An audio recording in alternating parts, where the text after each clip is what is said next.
welcome to Cybersecurity Awareness TV, episode number 434, recorded July 14th, 2023. My name is Mac Jackson Jr. I'm a cybersecurity researcher and consultant. If this is the first time you have seen my show is dedicated to provide information to you on our digital world, how to protect yourself from cyber crimes and scams. If this is the first time for a lot of you viewing us here, I want to also thank people that have been involved in our show, like my students at DeVry University and all of our listeners around the world as well that help us bring our show and making it possible here at WWDBTV. If you'd like to find out more about my show, go to my website, MacJacksonJr.com. That's MacJacksonJr.com, and definitely be a part of our cybersecurity community. In today's episode, in my podcast, for years now, we have brought to you information regarding cybersecurity, crimes, and what hackers and scammers are trying to do to infiltrate your personal data and steal from you, right? Well, today, I want to bring on a guest on my show that's going to talk about these types of scams. And they're from law enforcement. They're part of the Nevada agencies here. My guest today that I want to introduce is from the Nevada Consumer Affairs, Cris Williams. She'll be on my show, and we're going to discuss her expertise in our conversation regarding cyber crimes and scams here in Nevada, what you could do to protect yourself from these types of thieves with your personal data, protect your family and your business. So I invite you to stay tuned for this in-depth information that you should pass on to your friends as well on how to protect yourself from these types of scams. And we'll give you this information when we return right back after these messages.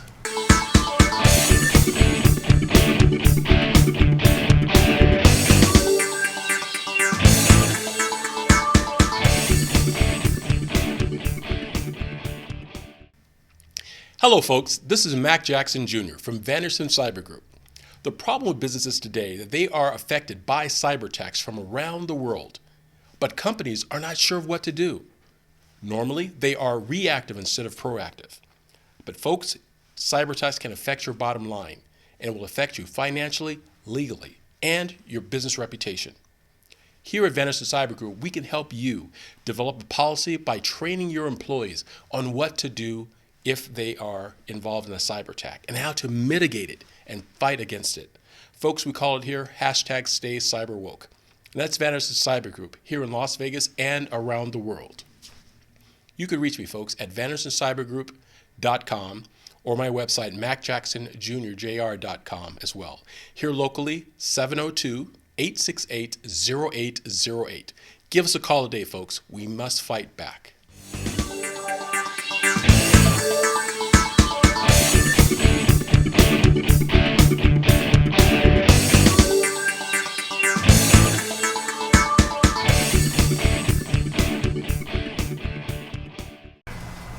Welcome back, folks, to Cybersecurity Awareness TV. I'm your host, Mac Jackson Jr.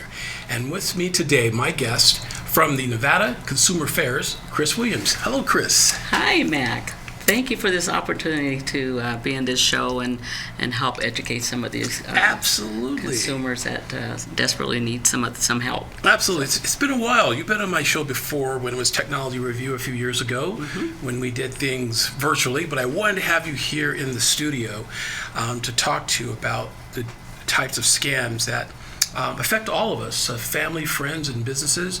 But I want the audience to understand about the Nevada Consumer Affairs Division and what they're about. So tell us a little bit of what they're about, and we'll get into the scams and what you can do to protect yourselves.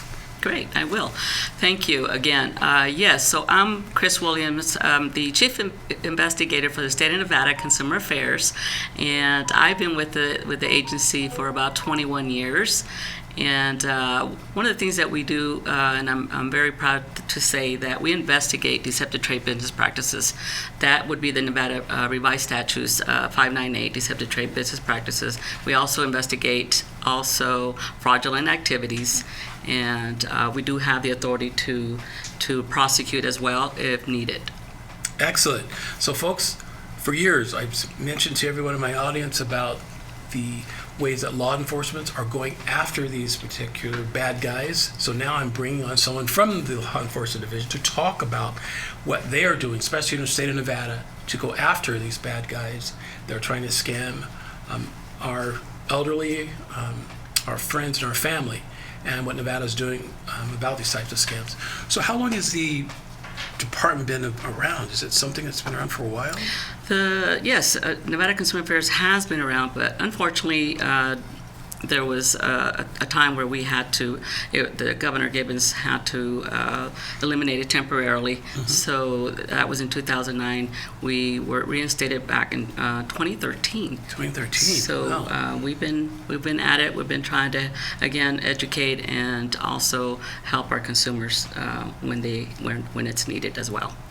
So how would consumers know about your department? Is it something that's advertised? Do they contact you? Is it promoted? How is that? We try to do a lot of outreach events to educate. Our big one, I have to say, is March. It's National Consumer Protection Week, and that's part of the Federal Trade Commission, where the Federal Trade Commission will go to all these other states that to educate our consumers. So we kind of jumped the bandwagon. So we do Right. things in a physical Sure. atmosphere, whereas a lot of them are doing virtual, which is good. It's also good information. You got to look at their websites, and if you have a problem in a certain state, this is where you go. Now again, and not only do we do outreach, we do we go to some of these HOA communities. They request our expertise to go out there and educate, so we do that as well. Interesting. Okay, so you're doing outreach in the community about it. Correct. And then if someone thinks that they have been involved in a particular scam or so, they would contact your office. Absolutely. We do have a website, consumeraffairs.nv.gov, and we have a lot of information there. We also have an online complaint form they can complete, and we automatically, it goes into our database, and we review it as soon as we receive it. Interesting. Do you also work with the local media here as well on consumer scams and complaints? That would be our public information officer that gets the word out for us, and also schedules media events with them, and that also helps to educate. And this is also, Mac, I enjoy your information that you put out there. It's very informational and very educated. Very good, Cris. I appreciate that. Yeah, we want to get this information out to our listeners and people who haven't seen our show yet, to let them know that your division is available and how you would help them to regain some of their properties if they've been scammed, if possible, and prosecute the bad guys who are doing this. So it's definitely something important. So we're going to go through some of the scams that we've talked about in our show and get your opinion about them as well. Before we get into that, let's talk about, there are certain laws here in Nevada now that helps to prosecute these particular scammers, right? Right.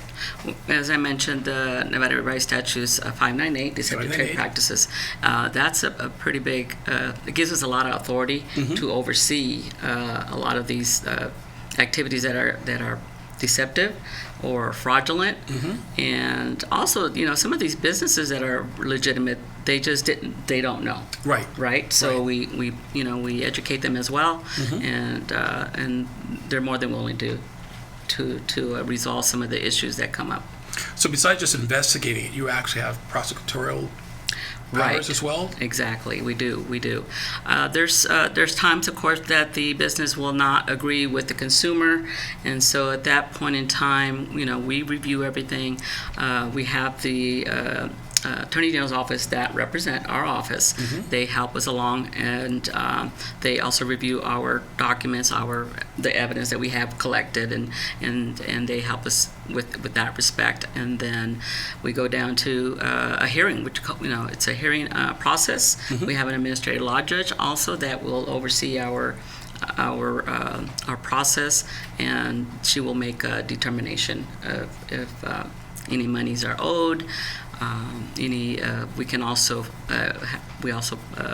can apply administrative fines, investigative costs. So it Excellent. can get really expensive. Yeah, right. So before we even do that, Mac, we really try and resolve it with the consumer and the business. Excellent. That's Very our good. last resort. Very good. Yeah, we definitely need to have that in place. Let's talk about some of the scams. So on my show over the years, we've talked about different types of scams from cyber criminals and scammers as well. And you and I talked about this before. Right. Some of the ones I like to hit really quickly. Let's try the iPhone and Amazon scam, right? Mm-hmm. What do you think about that? And for those of you who don't know what that is, that's when you get that phone call from someone on the other line of the phone alleging that they're from Amazon and that there's an iPhone that you have purchased that you need to have taken off your account, and they're so willingly to help you resolve this issue. All you have to do is log into a website. Right. So iPhone scams, Amazon scams, and as you know, there's a lot of online going on right now, Yeah. and a lot of imposters pretending to be from Amazon. In that case, it really makes it difficult for us to oversee things like that, but we still try, and we will contact Amazon, or we'll contact whatever information that the consumer has. Yeah. And that's important, Yes. Mac, that they retain names, phone numbers, emails. You know that as well. Yes. So any information that's pertinent to their complaint is very, very valuable to have, because that allows us and other entities, government entities, to do their research, their investigations Sure. to help. Yeah, very, very good point. I found also that in our research that the Federal Trade Commission and the Department of Justice have deemed imposter crimes, imposter scams, is like the number one scam that's going on right now, the imposter scam, where you're getting emails sent to you where they're fake, or now these scammers are being brazen enough to contact individuals on the phone, and using AI, they're pretending to be someone else that they're not. Right. And AI, I think we talked about that. We touched on that a little bit, and it's more common now, and Yeah. the complaints are increasing because of this. Unfortunately, I mean it could be a good thing, it could be a bad thing. Right. But that gives the scammers another tool to use.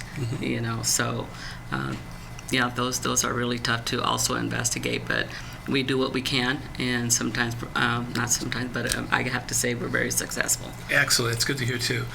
Speaking of the AI scams, one of the scams that has gone an increase over the last year, reported by the Federal Trade Commission, is the virtual kidnapping scams, right? Virtual kidnapping scams, right? Where the victim's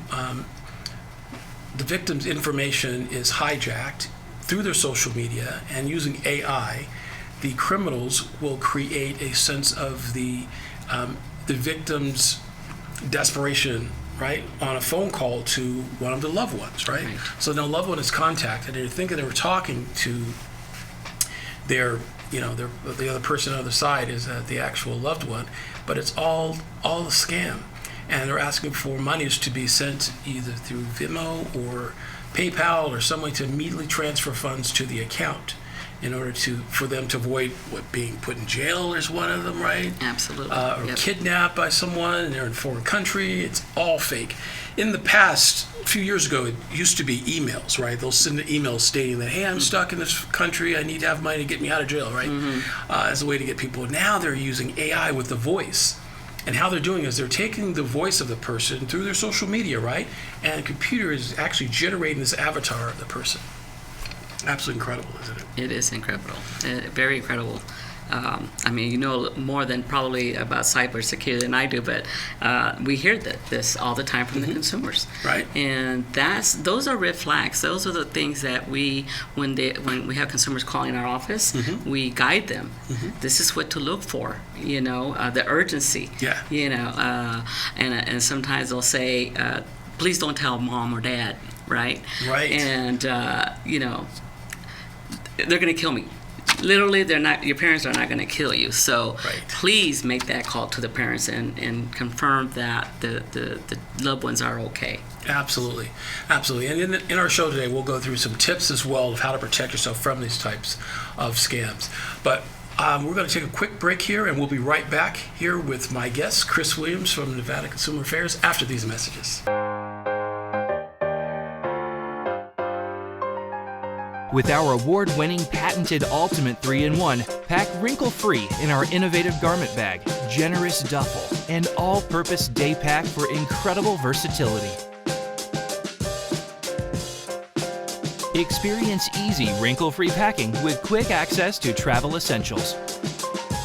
Exclusively ours, an extension pocket for longer items or additional storage. Avoid check-in fees and lost luggage with our patented wraparound garment bag and duffel for a single carry-on. Easily hang the garment bag at your destination and use our duffel as a pop-up drawer.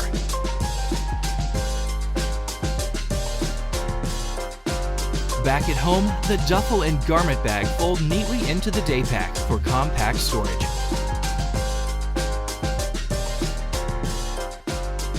Travel smarter and simpler with Ultimate Luggage.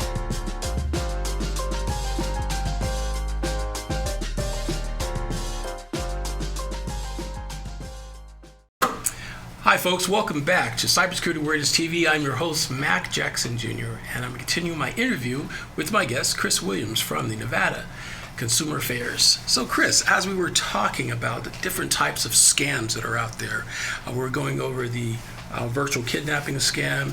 There's also the crypto scam too, right? Where people are trying to befriend others, and this is part of the romance scam, right? Getting people to pretending that they are falling in love with someone, right? And wanting them to donate or give them money. And you would think it's so simple that no one, the average person, would be able to fall for these types of scams. But I've been surprised, a number of people who have sent individuals money from around the world not even seeing them or knowing who they are because they believe that this person actually cares for them. Absolutely. We do receive some of those complaints, not as often, but I think most of it has to do with that they're embarrassed about it. Yeah. So, but when we do, again, we look into the case and see if they're somewhere here that we can find them, even if they're in a different state. Okay. We will contact that state and see if they're able to help the consumer. Excellent. And sometimes we're successful, and unfortunately, sometimes we're not because they're out of the country. Right. Right. So. So yeah, there's definitely tips on that, ways to avoid that too. So we're going to definitely go over those as well. That's amazing. I did a interview here locally for one of our news agencies here in Las Vegas on the Valentine's Day scam, right? How scammers would try to coax people into sending them money, especially during Valentine's Day. And a lot of these dating apps, wow, it's amazing how so many people are on them looking for love, and there's always the bad guys on the other side trying to see if they can extort your valuable assets from you, right? Right. And it's sad because these people are sometimes vulnerable. They just had a bad breakup. They want to find somebody else, and that happens. And I'm glad you mentioned Valentine's Day because that is a very, as you know, pretty out there as far as complaints. After the Valentine's Day, and then I would say probably 6 months to a year later, they kind of realize that, okay, this doesn't sound real. Right. And then, so this is where we come in, we try to help again. Right. So. I've noticed in my research is that the time that these scams happen are the time of the year where dating for couples on the increase, and that's usually between Thanksgiving and Valentine's Day, right? Right. During that time of the year, that's the time of the year that you want to be with someone. Right. So I know the scammers are definitely increasing their types of different scams to try to get people to donate money or try to get involved with someone so they can try to extort them. Right. And you mentioned Valentine's, and I have to say, Mac, all the other holidays, they prey on people because some of them are either single for Thanksgiving, and they want to be with somebody, a loved one, and again, they're just caught up in this crazy web that they just can't get out of sometimes, and they prey on them. Yeah, it's amazing how they do that. Let's get into the crypto scams for a little bit as well. So as you guys know, that there are cryptocurrencies and crypto investments is really huge right now, and people are jumping on the bandwagon and thinking they've become rich by getting in this cryptocurrency. And it's been going up and down in secular on the profits that people are making, but there's also an increased amount of losses that people are losing millions of dollars with cryptocurrency in general. But specifically, scammers are going after individuals to try to get them to invest in certain crypto trades. Do you get complaints that people were involved in a sort of cryptocurrencies type of scams? Absolutely. We get those cryptocurrency investments. We work together, we collaborate with other government entities that they have more of the tools, and like, for example, Federal Trade Commission or the Consumer Protection, they have, Bureau, I'm sorry. And so it's another scam that's out there and prey on people that these crypto scams are actually either increasing. They kind of die down in our area, but then there's spur moments where we get quite a few, and so again we investigate and see if we can find these individuals. Excellent. So in our last segment, Cris and I were going to talk about tips that we would like all of you to be concerned with, things you can do to protect yourself from these types of scams. But as we continue, we're going to talk about our next one, and that's really big, especially for cybersecurity, and that's identity theft. Absolutely. Identity theft is probably one of our most complaints that we receive. And again, if it's someone that's local and we can find that individual, it just depends on the nature of the theft of their ID. Sometimes it could be a legitimate company and they just took their personal information and ran with it. Or it could be somebody that they met online and they were able to get their personal information that way. And again, those are really tough to investigate and find them. But yeah, so if it's something local that we can investigate, we will. That's interesting. I also have learned too that with this identity theft scams that are going on, we think of individuals, but it also can involve corporations as well. Absolutely. Large companies. I've seen cases where scammers and cyber criminals would find for example, a construction company that processes thousands of invoices per month, right? They're going through 1,000 invoices processed per month, and if they can hack into their system, they will insert a fake company and a fake invoice to be paid. Absolutely. And now, since the company is so used to processing invoices over and over again, that invoice is inserted into their operation, to the process, and that invoice is paid. Now, again, folks, this is not something you would say, oh, it's never happened in my company. We have a process in place.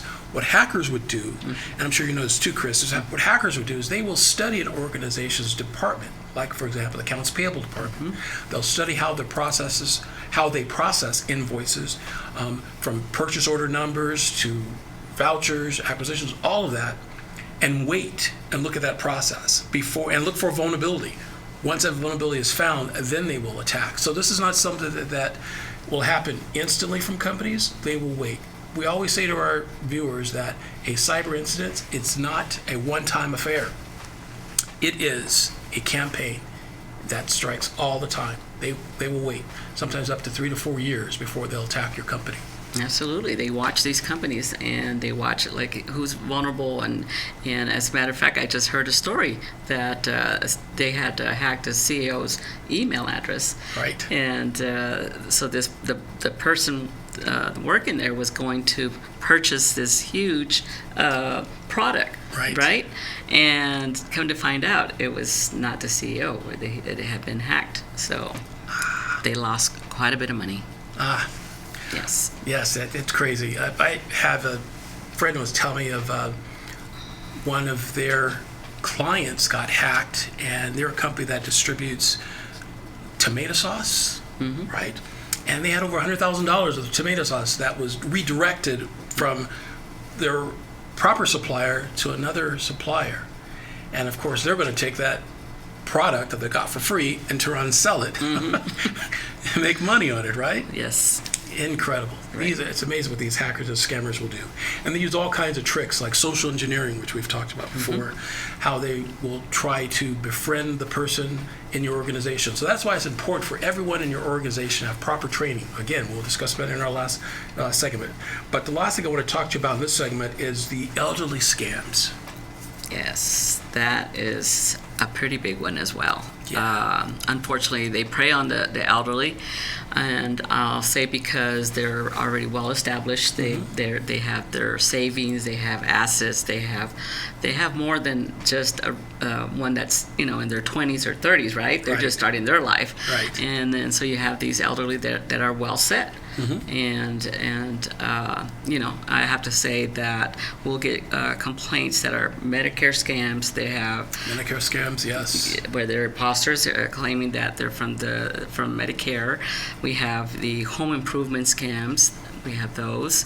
So again, they just prey on the elderly because they're more vulnerable and more trusting. More trusting, that's right. Right. That generation, before the baby boomer generation, they're Right. more trusting. If someone calls on the phone and says, hey, you owe money, they want to, they want to try to make sure it's paid because they don't have any debts. They resolve it.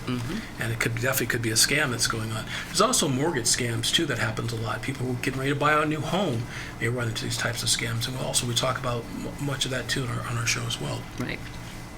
Absolutely. So we're going to talk about our next segment, ways you could do, tips to protect yourself from these types of scams. When I return back with my guest, Cris Williams from Nevada Consumer Affairs. Hi everybody, Aaron Phillips here, inviting you to join me every Saturday from 12 to 1 p.m. right here on Worldwide Digital Broadcasting TV on my show, Aaron's Hour with Aaron Phillips. I bring to you the movers and shakers of Las Vegas and really all around the world. It's also fun, entertaining, silly, goofy, informative, everything you'd want to be entertained by on a Saturday, except no politics, no religion. As I said, it's designed to be a fun show. Remember, that's every Saturday from 12 to 1 p.m. Pacific, right here, Aaron's Hour, Worldwide Digital Broadcasting TV. Hi, I'm Judy Mario. I invite you to watch my show, What's Your Story with Judy Mario on WWDBTV, where I interview celebrities, doctors, authors, professional speakers, and just plain folks like you and me. So watch my show and also watch some of the other great shows that we have here on WWDBTV, and you can also find us on Roku. Hi folks, this is Mac Jackson from Cybersecurity Awareness TV, and I'm here with my guest, Cris Williams from Nevada Consumer Affairs. And in this segment, we're discussing tips, what you can do to protect yourselves from these types of cyber threats. So there's lots of different scams that we've talked about on the show, and our biggest defense is education and awareness. So things that you learned on the show, we would like to advise you to share with a friend. Let people know what you've heard and how to protect yourselves. So, Cris, let's have a couple tips. A couple tips you could share with the audience how to protect themselves from these types of consumer scams. Absolutely. I want to just raise the red flags, what to watch out for. Sure. Right. And I think we talked a little bit about that. Word, the urgency. If you get an unsolicited call, say you didn't call them, they're calling you by either via email or U.S. postal mail or what have you, phone call. So they're soliciting you, and you have to watch for the tone and also the urgency. Right. That's a big one, because Yes. why do you need my personal information? It's urgent, or I'm giving you a discount, correct? And it's only going to be for today. Then it's going to, Yes, and, like a TV commercial. Right. It's only today, and so they want to, of course, take advantage of that discount or what have you. Those are some of the red flags I would say. Money. Money, yes. They want money. They need the, those money orders, not money orders, but those other quick cash app. Yes, or cash I'm sorry app flows, if I'm yes. supposed, if I can say that on. Sure. But there's all these other apps that they request, and Yeah, WhatsApp is a huge one. right. now. Yes. And these other apps that they say, oh, just send it to my app. Do you have this? Those are red flags that we Big ask. time red flags, yes. Absolutely. So money is once you hear they want money, Right. question it. Yes. Question Yes. the caller, the person in front of you, question everything because it's your money. Absolutely. Right. And according to Federal Trade Commission, you should think before you click on any types of scams, right? I love think that. Before you click, making sure that it is legitimate. And if you get these calls from credit collection agencies and alike, and they wanting you to call them back, you call them back yourself, but first vet them. Go to a website, find an invoice or a contract that you've had previously to make sure you have the correct information. Do not immediately contact them without vetting them first, because these guys are smart. They'll do things like get your address and they'll send you an invoice in the mail. Now you think it's legitimate with an 800 number, and you'll call that 800 number thinking that you're talking to a legitimate credit reporting agency. We have seen cases where credit collection agencies have been hacked. Now they've hacked the credit collection agency. That information now the scammers will have, and they'll contact the actual victims, and they'll say, oh, you need to pay us. So now you're paying a fraudulent company thinking you've taken care of your debt, but guess what happens 6 months later? The original credit reporting, the collection agency calls you and says you haven't paid your debt because they were hacked in a scam. So you must definitely vet. And one of the ways that we suggest our viewers and my clients to vet is you look at the email address. If the email address is not a company email address that's being sent to you, big time red flag. For example, they're using Gmail or a Hotmail or a Yahoo.com account, and they're from a collection agency or from a company, definitely big time red flag. It's more likely not legitimate, because if they're sending you money that and correspondence that you need to respond back to, it should be from a corporation and have a corporate email address on it. And also be careful of how the email address is spelled. Absolutely. Now with our keyboards, we could do things like change the characters just a little bit, so you can change the word, like for example, the Nevada Consumer Affairs office, right? If that address is hijacked, you could change maybe the letter A and have the 2 dots representing, I think that's a German letter, right? But for a user, when reading English, when we see it, it looks like it's a legitimate website, but it's not. Right. And that happens quite frequently. So very important that everything that you encounter, whatever business transaction you're going to have, check out their business website. Now they're getting very, very good at that, Yes, right, they are. Mac? I mean, they could have a legitimate, beautiful website, and it looks very legit. Yes. So double check on that, and I think that you can check on their URL or see if it's legit. But again, just contact the business. Don't take. If you get an email, for example, I think I mentioned this to you, Mac, where I got an email and my warranty was expired, and I'm thinking, well, so they almost had me. I almost called the number on the email. But I decided to do my own research and contact the actual business. I contacted them, and they actually confirmed it was a scam. Yeah. So. Yeah, that happens a lot, especially with the bank. You'll get emails sent from your bank stating that there are funds into your account that need to adjust or investigate, and they may have part of your information. So what I explain to my clients, when you think of the dark net, right, where all this information is stored, the underground, right, where your information is stored and traded with other thieves, right, and it's no honor amongst thieves, as the world goes, right, and this is something that's been going on for thousands of years. Just think of your information about you as an individual like a jigsaw puzzle.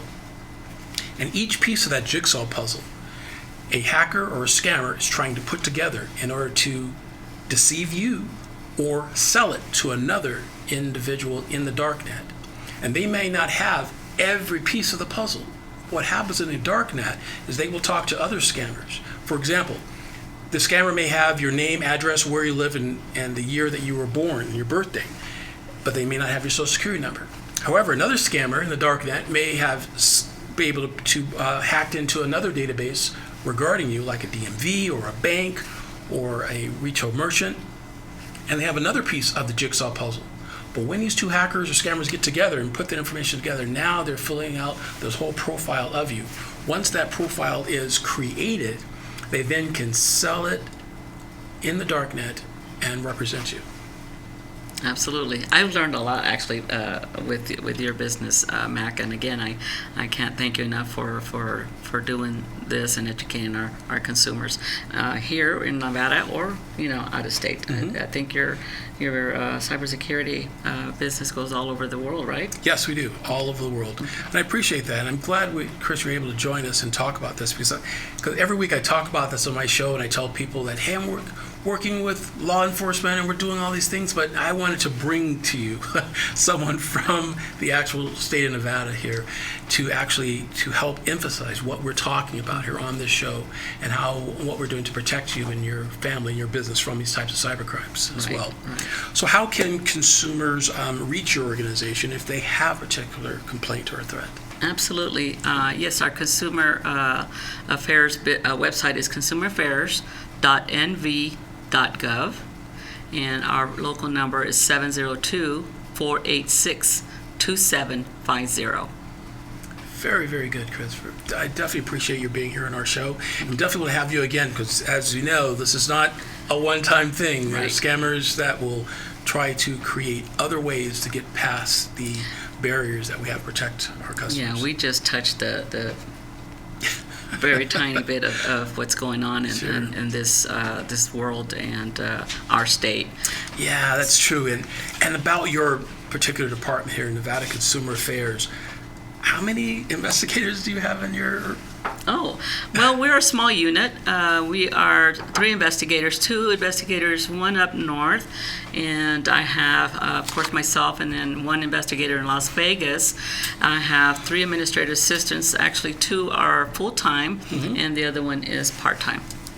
Wow, so, and as a resident here of Las Vegas and a native, I just wanted to say we really appreciate your organization, how it's definitely needed. But there needs to be more investigators. And I just want to personally say that I hope our state legislators will look into increasing the funding for organizations and departments like yours, because you definitely need help. Oh, definitely. The crime is definitely growing at a rapid pace. Absolutely. You are correct. We do, like I said, we are a small unit. We're very effective. We do collaborate with a lot of the other agencies to get assistance as well, to get, their investigative techniques. If, for example, mortgage you mentioned, there's those mortgage complaints, and we will contact our very own agency. But you're right. There's again, when the Consumer Affairs Division was eliminated temporarily, there was 18. There was, I believe, 8 investigators in total. So now we're when they reinstated us, we're slowly coming back, and absolutely any assistance that we can get, that would be very, very helpful. Very helpful. Excellent. And one of the things that I feel that we can do to protect and help Chris's organization out is that if we see something, say something, and become more informed on what's going on, how to protect your interest, protect your friends and family from these types of things. Chris, again, I want to thank you for being part of our show. Definitely looking forward to having you with us again and continue talking about this with Absolutely. our guests. It's very important to get the word out, and the more people that are aware of what's going on, the better. Absolutely. Folks, thank you again for joining us here on Cybersecurity Awareness TV. Remember, folks, as we always say on my show, #stay cyberwoke. Until next week, folks. We'll see you then.